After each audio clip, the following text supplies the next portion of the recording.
कि उल्लासनगर के जैसे देह व्यापार की हम बात कर रहे हैं, जिसमें बांग्लादेशी लड़कियां। मैं आपको एक उदाहरण बताता हूं कि उल्लासनगर में भारतीय जनता पार्टी का एक नेता,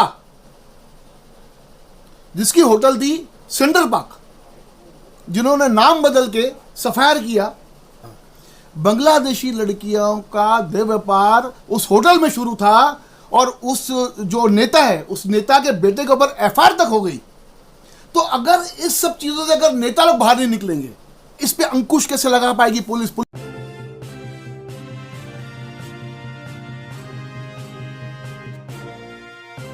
आइए लेते हैं एक मुलाकात कुलदीप एल सिंघानी जी के साथ।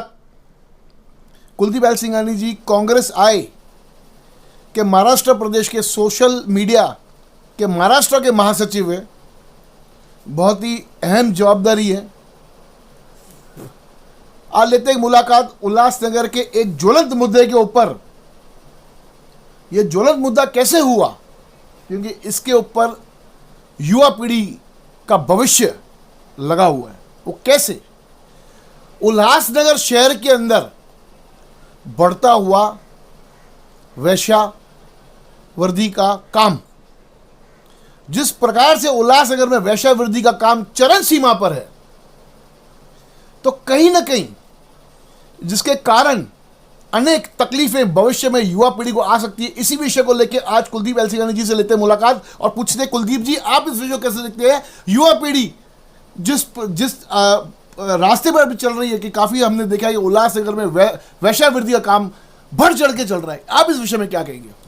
जैकी जी, पहले तो मैं आपका धन्यवाद करूंगा कि आपने अपने फिर सुबह की न्यूज़ टीवी चैनल के माध्यम से युवा पीढ़ी को जागृत करने के लिए जो ये मुद्दा उठाया है, ये बहुत ही ज्वलंत मुद्दा है और इस मुद्दे पे अंकुश लगना बहुत ज़रूरी है।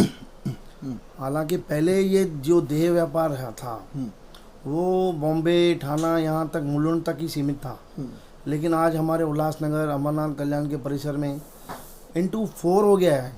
इंटू फोर हो गया है और इस पे पुलिस प्रशासन भी अंकुश लगाने की कोशिश कर रहा है।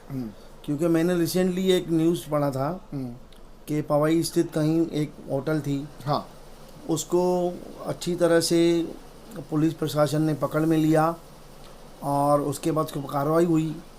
उसमें हमारा पुलिस प्रशासन कामयाब भी गया, हाँ। लेकिन बड़े दुर्भाग्य के साथ बोलना पड़ रहा है मुझे कि वो अभी दूसरे किसी नाम से वो होटल दूसरे किसी ओनर के नाम से चल रही है।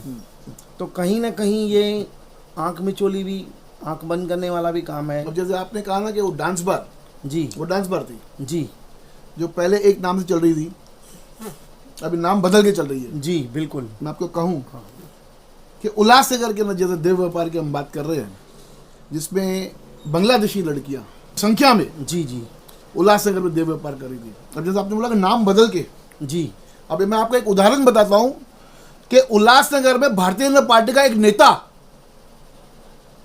जिसकी होटल थी सेंट्रल पार्क, जिन्होंने नाम बदल के सफायर किया, वहां से मैं आपको बताऊं कुलदीप जी, बड़ी शर्मनाक बात है ये, वहां से अपना ये लड़कियां पकड़ी गई। कहां की लड़कियां पकड़ी गई? ये सुना था आउट ऑफ नहीं, ये बांग्लादेशी लड़की पकड़ी गई। बांग्लादेशी लड़कियों का देह व्यापार उस होटल में शुरू था और उस जो नेता है, उस नेता के बेटे के ऊपर एफआईआर तक हो गई।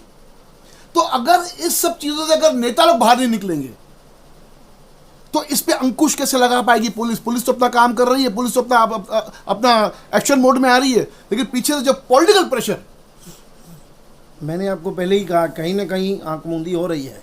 लेकिन बड़ी दुर्भाग्य की बात है कि इसके पीछे ना भारतीय जनता पार्टी के लोकल नेताओं ने कुछ कहा, चाहे वो जिला के अध्यक्ष हो, चाहे वो आमदार हो, चाहे किसी और पक्ष के नेताओं ने कहा, कुछ भी नहीं कहा। चुप्पी साधी इस बात को दबाया गया। यानी कहीं ना कहीं बांग्लादेशी लड़कियों को बाहर से मंगा के देह व्यापार करना, यह कहां तक सही एक नेता को शोभा देता है? आप इस विषय में क्या कहेंगे? मैं पहले तो मैं किसी पक्ष के विरोध में नहीं हूँ, ना ही किसी पॉलिटिकल लीडर के अगेंस्ट में हूँ, लेकिन जो गलत है वो गलत है इसके ऊपर अंकुश लगना बहुत ज़रूरी है। हमारी युवा पीढ़ी आज सोशल मीडिया के माध्यम से, आपको शायद नॉलेज होगा जैकी जी कि 70% इंडिया की युवा पीढ़ी की जो पॉपुलेशन है वो 70% यंग है, बिटवीन 18 to 26, और सारे लोग वो इंस्टाग्राम, फेसबुक, ट्विटर पे एक्टिव रहते हैं। तो मैं चाहूँगा कि प्रशासन, पुलिस प्रशासन सोशल मीडिया के माध्यम से एक अवेयरनेस प्रोग्राम करे ताकि लोगों में जागरूकता आए कि ये काम करने से हम किसी न किसी बड़ी बीमारी का शिकार हो सकते हैं। तो जब वो बंदा नहीं समझेगा और बड़ी बीमारी का शिकार हो जाएगा तो अल्टीमेटली उसकी फैमिली सफ़र करेगी। वो तो करेगा ही करेगा, लेकिन उसकी फैमिली भी सफ़र करेगी।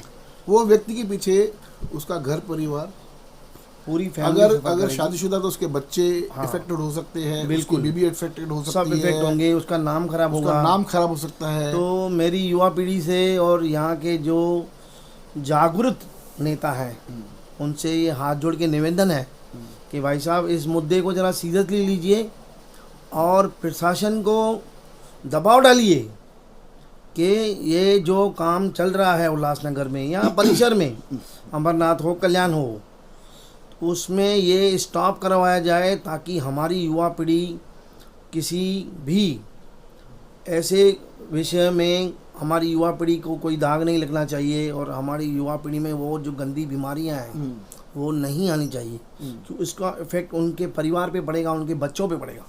मैं आपको कहूँ कि मैंने एक बीच में एक इंटरव्यू किया था एक डॉक्टर के साथ में अलग विषय पे था। तो डॉक्टर्स के सामने एक केस आया, वो डॉक्टर नाम नहीं बता सकता हूँ। तो उस डॉक्टर ने मैंने पूछा कि सर इसको क्या प्रॉब्लम है, तो उसने रिपोर्ट को देखा, मुझे कुछ नहीं बोला और सामने अपने जूनियर डॉक्टर बोला कि इसको एलिजा है, एलिजा। अभी एलिजा के पीछे जब मैंने जब छानबीन की तो एलिजा को बोलते हैं HIV पॉजिटिव, HIV पॉजिटिव को एलिजा करके उन लोग प्रोनाउंस करते हैं, क्योंकि जब 4 लोग बैठे हैं तो डॉक्टर लैंग्वेज के उसको एलिजा बोलते हैं। तो तब जाके मुझे मालूम पड़ा कि ये HIV के पेशेंट्स काफ़ी उल्लासनगर में बढ़ रहे हैं, तो इसको रोकथाम करनी चाहिए। आप शहरवासियों की अपील करना चाहेंगे? मैं बिल्कुल शहरवासियों से ये नम्र निवेदन करूँगा कि जागरूक होइए। आपका परिवार के बच्चे कहाँ जा रहे हैं, इतनी लेट क्यों आ रहे हैं, उसके ऊपर थोड़ा ध्यान दीजिए। स्पेशली मैं युवा वर्ग में जेंट्स के लिए बोलूँगा, ये लेडीज़ बच्चियाँ जो हमारी हैं उस पर तो परिवार नज़र रखता है, लेकिन जो हमारे बच्चे हैं उन पे उनके घर वाले प्रॉपर लड़का है जाने दो, नहीं, आज के समय में उनके ऊपर भी आप अंकुश लगाने के लिए वो कहाँ जा रहा है बच्चा, आपका क्या कर रहा है, किससे मिल रहा है, नज़र रखना बहुत ज़रूरी है। तो आम जनता से ये मेरी अपील है कि कृपया अपने भविष्य को, हमारे बच्चे हमारा भविष्य हैं, हमारे भारत का भविष्य है, तो हमारे भारत के भविष्य को, हमारे भविष्य को सिक्योर करने के लिए इन बातों में थोड़ा ध्यान दीजिए। मैं इतना ही कहना चाहूँगा कि पुलिस प्रशासन अपना काम कर रहा है, ऐसे नहीं कि नहीं कर रहा है, बिल्कुल कर रहा है।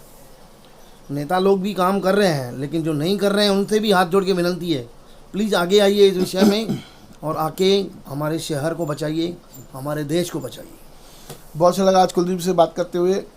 आज जाते हुए शहरवासियों के सामने एक छोटा सवाल, ये जो हमने मुहिम छेड़ी है कि शहर को वैश्या मुक्त उल्लासनगर बनाना है, तो क्या उल्लासनगर शहर के अंदर वैश्यावृत्ति का काम, जो ये गोरख धंधा चालू है, इसके ऊपर लगाम लगानी चाहिए?